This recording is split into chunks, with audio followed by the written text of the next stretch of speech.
अदा सूफियाणो राग साईं तमाम मोलविन के समझ न इंदी इश्क जे अंदाज के समझण त दुखियो आ। पीर उहो जेको नमाजी हुजे, पीर उहो जेको नमाजी हुजे, पीर उहो जेको शरीयत जो पाबंद हुजे, जेको रसूलुल्लाह जी शरीयत के थुडे वो असांजे मुट ता बि घोरियो।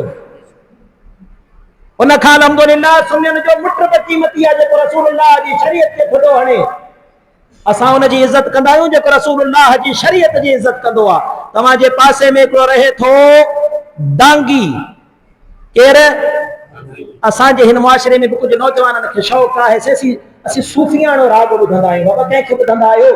अदा सूफियाणो राग साईं तमाम मोलविन खे समझ न ईंदी इश्क जे अंदाज खे समझण त दुखियो आहे। मुंहिंजो वाहड़े वा न को मखदूम सरवर नूह के इश्क जो अंदाज समझ में आयो, न को दाता अली हजवेरी के इश्क जो अंदाज समझ में आयो, न को कलंदर शहबाज के इश्क जो अंदाज समझ में आयो, न को हजरत ख्वाजा मोइनुद्दीन चिश्ती अजमेरी के इश्क जो अंदाज समझ में आयो, न को मुंहिंजा सोना हजरत रोज़े वारे के इश्क जो अंदाज समझ में आयो, न को खादिम रिजवी के इश्क जो अंदाज समझ में आयो, न को मुफ्ती अब्दुल रहीम के इश्क जो अंदाज समझ में आयो। ही तोखे इश्क जो अंदाज समझ में आयो आहे जो दोहल भी बजाई पियो, शरनायो भी बजाई पियो। साईं सूफियाणो राग आहे।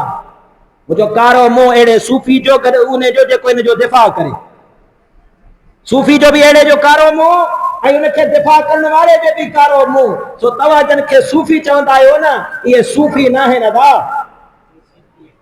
ये सूफी ना है न, सूफी है दाता अली हजवेरी।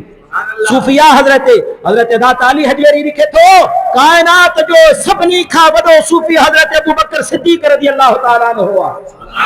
अबू बकर सिद्दीक जिंदगी जो हिकिड़ो हिकिड़ो पल अल्लाह जे हबीब जी शरीयत जे पाबंद थी गुज़ारियो।